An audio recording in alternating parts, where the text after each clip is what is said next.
Hello, hello, hello, and hi. Welcome to another episode of the Papa Bear Show. I am your host, Imani Lucas, with my beautiful co-host, Miss LaShanya Brazel. We hope y'all are having an amazing month, and today we'll be talking about the Black Parallel School Board education. This is brought to you by the community for the community. I want to thank our great sponsors, the Black Fathers, Inc., from the Perinatal Equity Program, the California Department of Public Health, Papa Bear's Village, United and Guided, Tahoe Park, and our community-based nonprofit organizational partners that partner with all the work that we do in community health, mental health, and doula care. So now I'll pass it on to my co-host who'll get us started. Hello, everyone. My name is LaShanya Brazel, a.k.a. Shanya Breeze. Good evening to y'all. According to an article written on BBC by Tom Gherkin, Disney has dropped the bid to stop an allergy death lawsuit due to Disney Plus terms of service in 2023. A wrongful death lawsuit filed out by Jeffrey Piccolo due to the passing of his wife from an allergic reaction. However, the case was originally denied because of the Disney Plus terms and conditions that Piccolo has signed up in 2019. Thankfully, Piccolo has a fighting chance in court since Disney Plus has let this lawsuit happen as they stop the bid out of sympathy for his loss. Although this bid was dropped after the mayor backlash the company felt from the media. That's horrible, isn't it? Oh, wow, yeah. So it looks like there are a lot of implications going on for Disney Plus right now. I tell you, they should have just stayed Disney. There you go. Maybe Just the plus stay part there is a you problem. go, there Who you knows? go. Who knows? Yes. So, but my condolences to the family, and I hope he does win the lawsuit. Absolutely. So moving on. The Sacramento area Council of Government is asking for the community suggestions on where to improve transportation. They plan to improve transportation with transit and bike shares. According to the Sacramento Bee, article written by Esther Sun, she writes that the Sacramento Area Council project received a $5 million grant. They plan to improve transportation in the Sacramento, El Dorado, Placer, Yolo, Sutter, and Yuba County areas.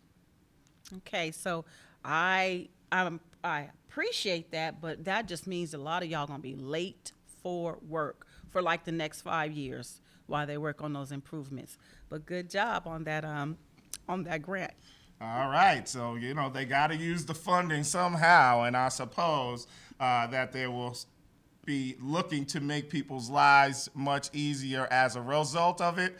But history sometimes may tell us a little different. We're just going to have to see. Yeah, we'll see. Like I said, y'all going to be late for work, so start off 2 hours early to get there. There you go. And Breeze, when I'm out on the highway, and especially I-50, and it could be 9 o'clock at night, and I'm trying to get somewhere or get home. Yeah. And then I can't even move around because you got all these lights and all the roadblocks going on the highway. Right. And I say to myself, Who's messing up? somebody is messing up. I'm not going to say any names specifically because we're on public television, but somebody is messing that up because the same problems that were happening about 7 years ago are still out there. Like, how are you going to fix the same patch of road several different times and then have people out and distracted and out there probably causing more issues in traffic and on the highways as a result? Still got to get new tires because of those bumps in the road. Still got to get those new tires. So I don't know. Moral of the story, get your act together. Use that grant for a good purpose. Period. With a T. There you go. Hey everyone, welcome back to the Papa Bear Show. I am LaShanya Brazel, aka Shanya Breeze, and we are going to get into our guest, the Black Parallel School Board. I have Mr. Carl Pinkston, who is the Director of Operations, and Mr. Darryl Wright, who is the chair for the Black Parallel School Board. The Black Parallel School Board has been around for a long time. I've actually known Mr. Carl for over 29 years or so, and probably Mr. White for about 10 or 15 years. I also sit on the Black Parallel School Board as an executive board member, but I just want you guys to get into who you are, why you serve, who the population focus, who you serve, and why you do, and how the Black Parallel School Board started this origination. Well, I can tell the story of how we started, and Mr. White can speak to some of the other programs that we currently do. But the origin story speaks to, I was part of another organization called the Sacramento Area Black Caucus. And the Sacramento Area Black Caucus was around in 1972. It was a coalition that became an organization that deals with police brutality, housing discrimination, employment discrimination, white fraud. I was on the education. I was the chair of the education committee. One of our members came in, Dr. Oda Scott, a former professor at Sac State, came in, he banged his hand on the table and says, "There's something wrong with black kids." Well, since I'm the education chair and for a while, I like giving out scholarship, I thought this was a great gig, but I'm an organizer, so I decided I'm going to bring some people together. I knew nothing about education. I'm not an educator. I'm an organizer.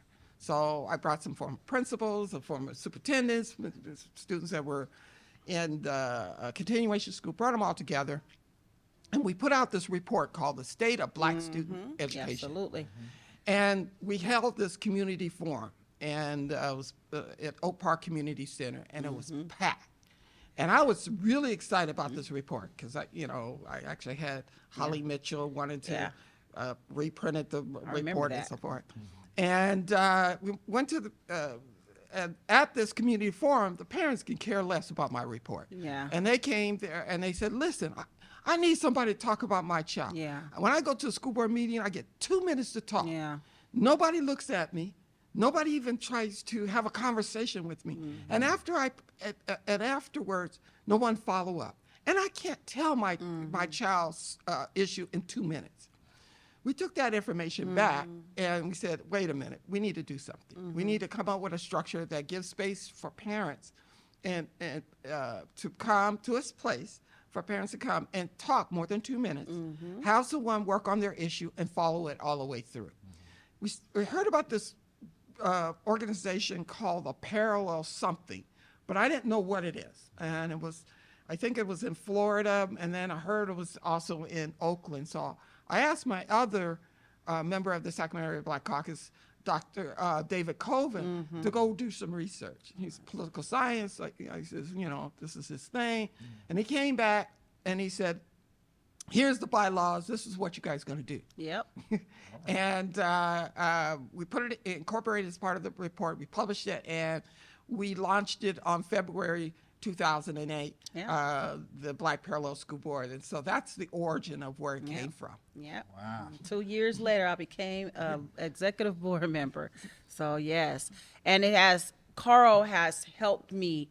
I remember the first instance with my youngest son. I didn't know what to do. He was failing in school, and the teachers was calling me every day, and we was for that willful defiance. We was on that at the time, and I started learning about it. And Carl told me exactly what to say, who to talk to, the principals, and when you come in there and when they know you're involved and engaged and you know what you're talking about, you should see the red carpet that rolls out. So I've just been on that escapade ever since, just to support black families and, meeting Mr. White. Mr. White is also, he quiet over here. I'm waiting on him to chime in a minute. quiet. Okay.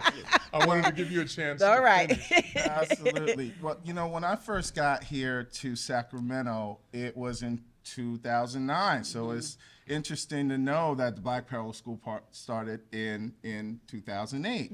So, by 2011, I was actually in to working with after-school programs. So, middle schoolers became my life between 2011 and 2015. And in that time, I would participate in district meetings and district events to just learn a little bit more. And that's when I was introduced to Mr. White, and he was talking about the zero tolerance policies that Sac City Unified School District had. And, that was particularly appealing to me because, I had no thoughts of what would eventually be termed as the school to prison pipeline. And there'd be efforts to fight against that and the prevention of more prisons being built based on grades and third grade scores and things like that. And then, getting your record tarnished with no zero tolerance policies, of course, adds to someone's record. And as they move in school, probably making them more likely to either drop out or, some other type of punishment that may lead to prison life. Mr. White, as you were talking about that, like, what would you say has changed since around that time? That was almost 10 years ago. Has anything advanced as far as the school district?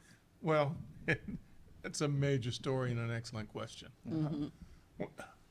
We have been mired for a long time in relationships between teachers and students negatively for a very, very long time. Teachers have weaponized much of the education code to resolve some of the issues they've had. And many of those issues don't emanate so much with kids, but with adults. Adults don't seem to always understand how to manage students, how to develop relationships with them, and how to teach them. And if you look at all the different colleges in the world, or in the U.S., but that's basically what we're talking about, you can't determine what is the basic theme that comes out of each one of them. Right. So in other words, teachers are trained a myriad of ways, which means they bring a myriad of abilities into the classroom. And not all of that is good. Now there's an author by the name of Harry Wong, him and his wife Rosalind. They wrote a book that's called First Days of School. And it's something that I used to use with my interns and my student teachers, because I thought it was so important for them to first learn about relationships building in terms of structure in a classroom. So what he says in that book is that 90% of what students need to know to be successful comes from a teacher who has high expectations, comes from a teacher that has skills in managing a classroom and developing relationships, and someone who's willing to make adjustments as they see when things don't work.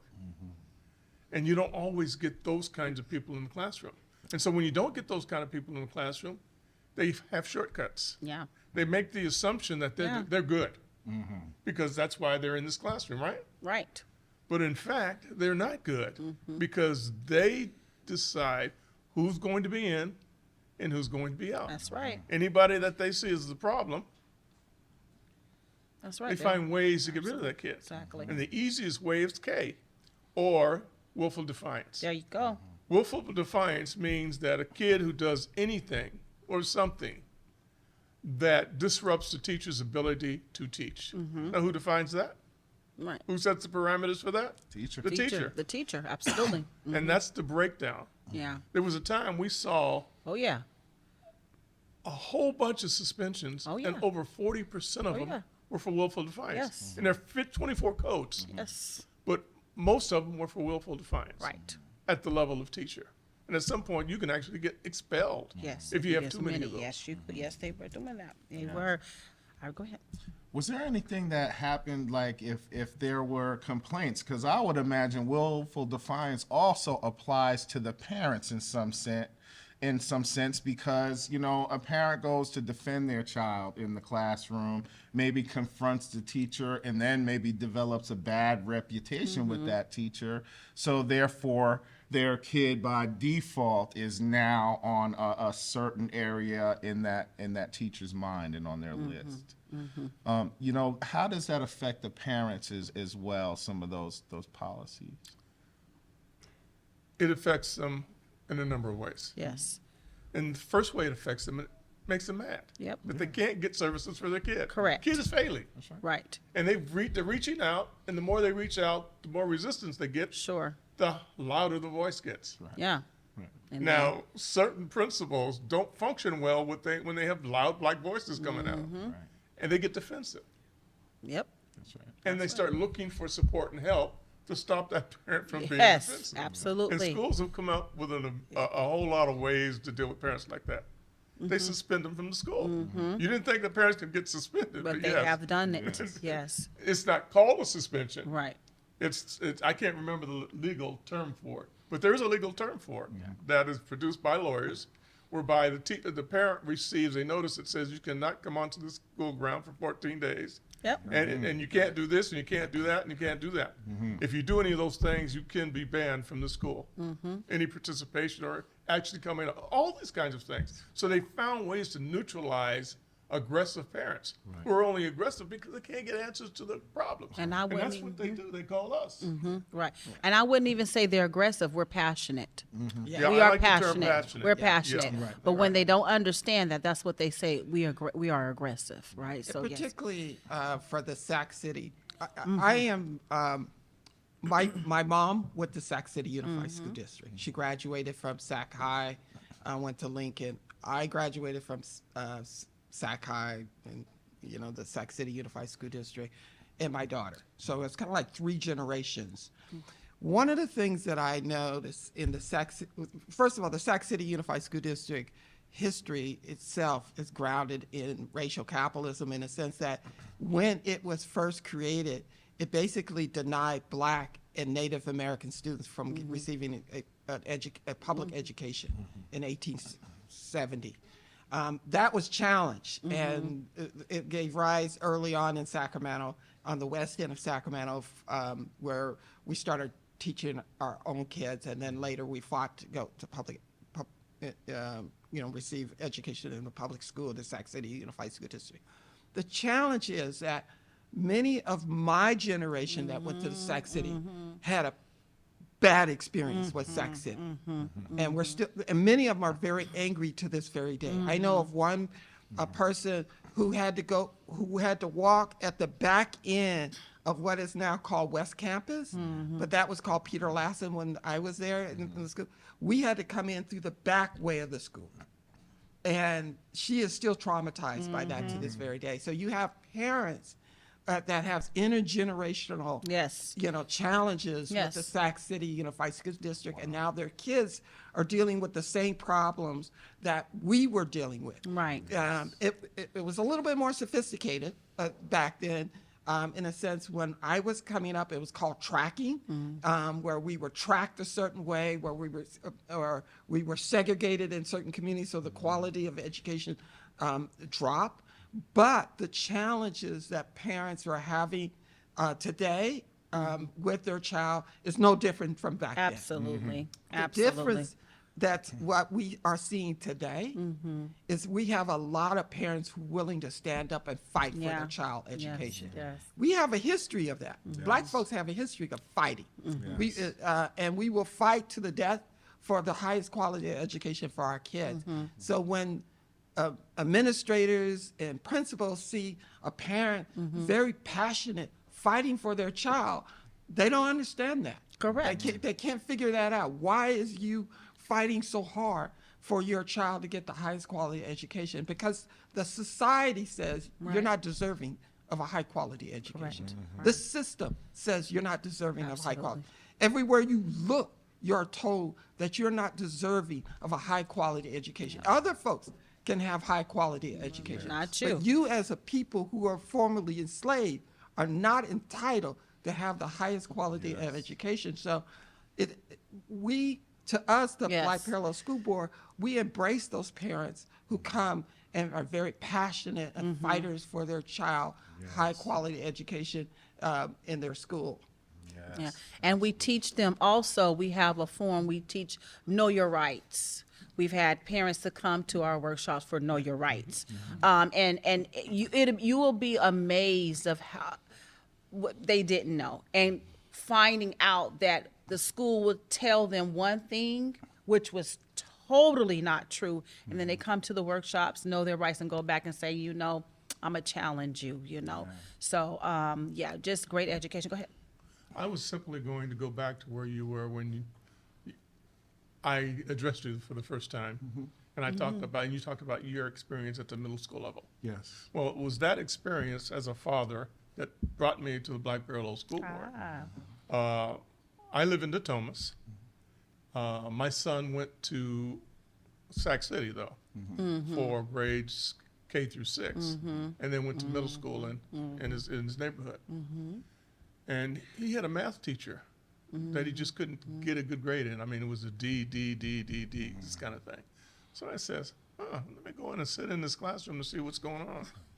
So I went to this school, went into the classroom, and I could not believe what I saw. Yeah, It was all black kids in there. And this was a charter school that was mostly white. But all the kids in this classroom were black. Imagine that. Now, he talked about tracking, right? Right. Now, you're talking about the minority of the students now are tracked, and the smartest black kid in the school was in this class. I'm saying, man, this is insane.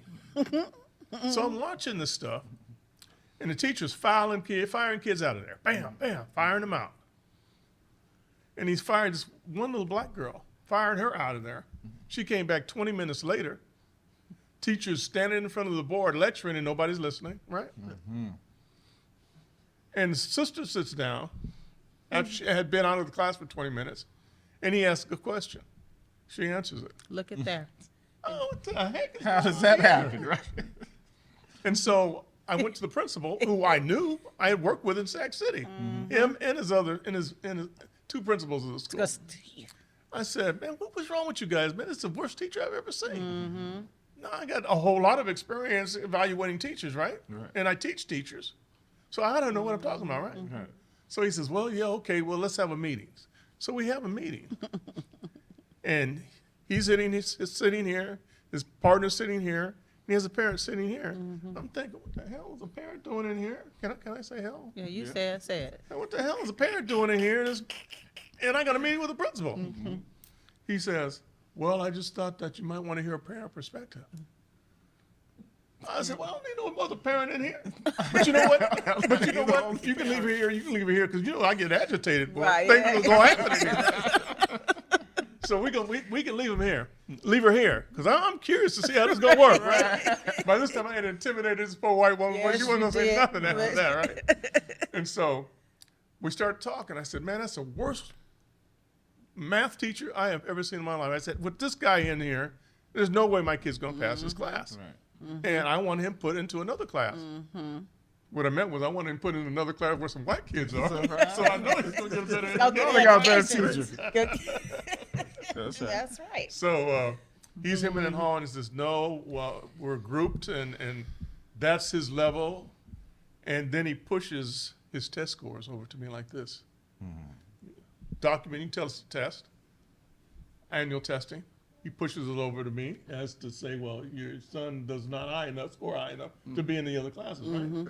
I took it, threw it on the floor. I know you did. I said, what's that supposed to do?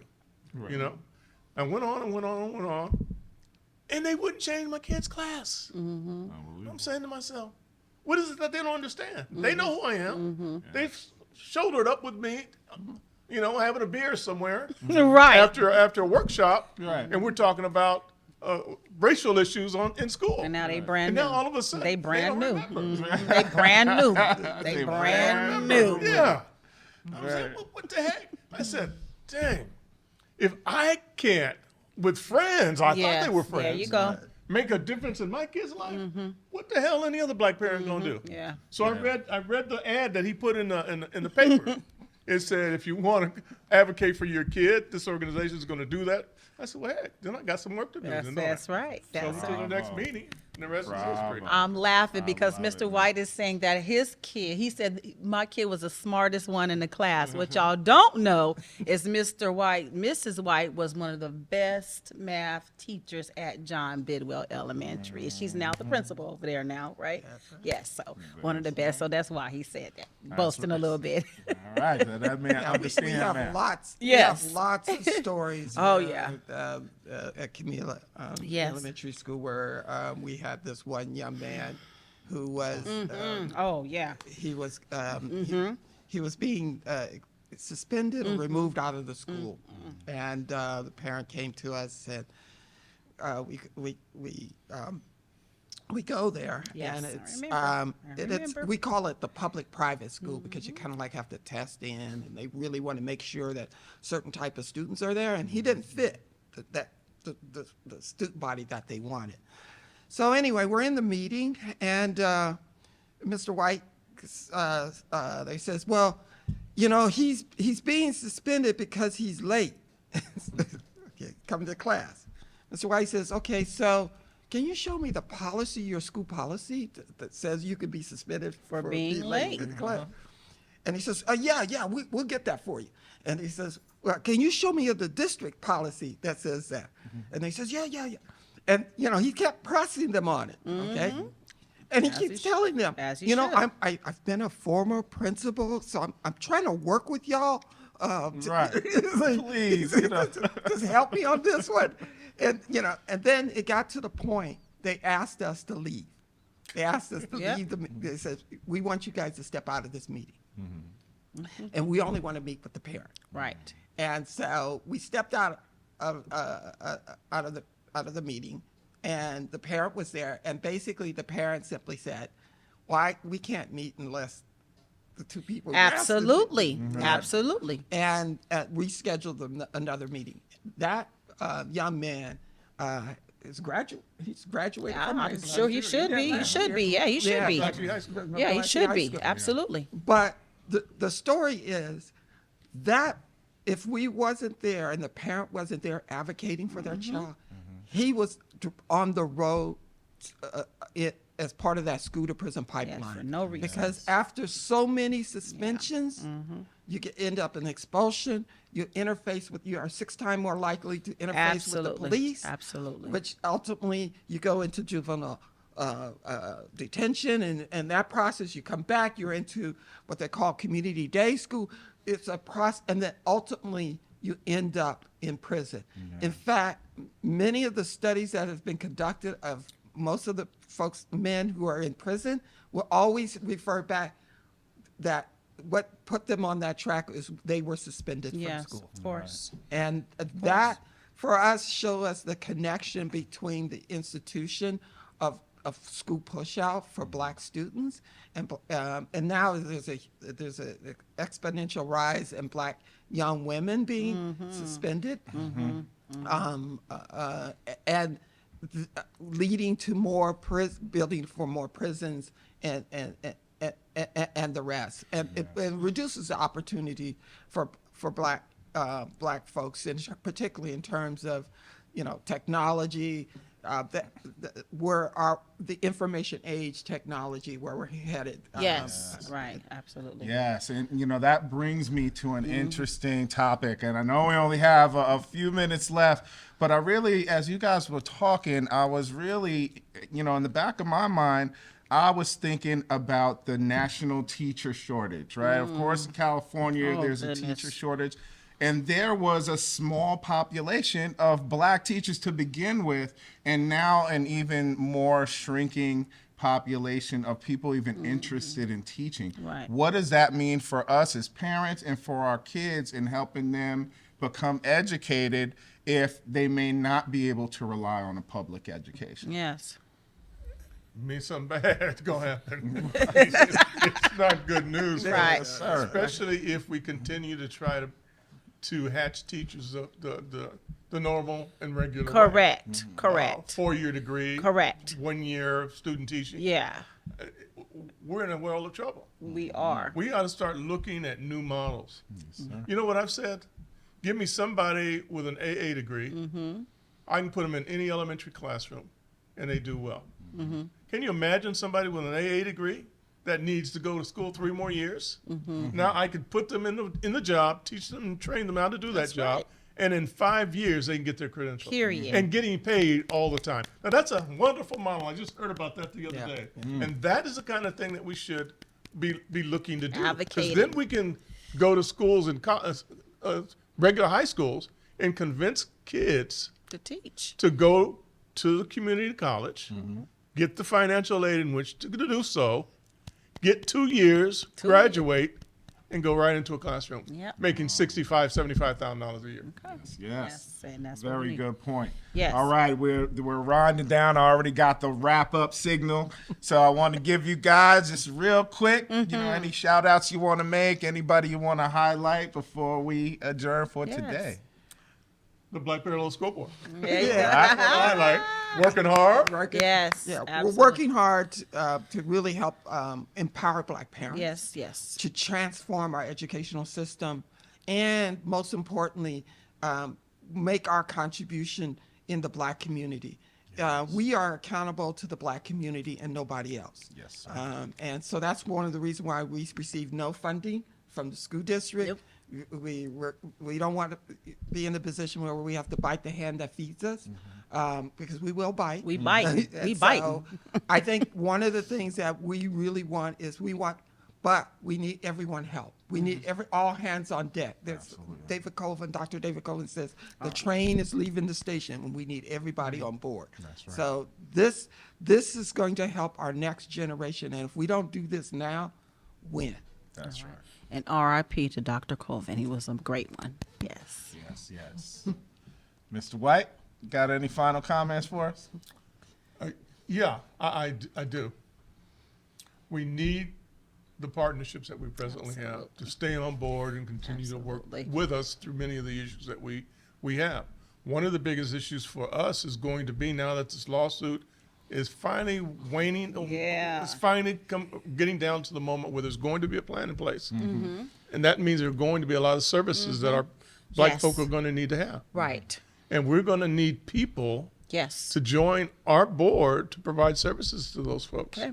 And so you can help us reaching out to say, hey, we're open, we're ready. We need people who are really, really committed to Black kids that want to be part of our organization, should come forward and fill out an application. All right, Right. you heard it Heard out that. there, parents. You Heard heard it. Mr. White. You heard Mr. Pinkston. I want to thank our great guests for being here and sharing so much knowledge with us. Thank you, Mr. Pinkston, Mr. White. Yes. You know, you have been friends of United Guided and me personally for many years. Even when you didn't know me, I knew who you guys were. So just kudos to you for staying in this so long and continuing to fight for our children and our parents. Absolutely. Thank you. Thank All right. you. Yes. All right, y'all. So that's our show.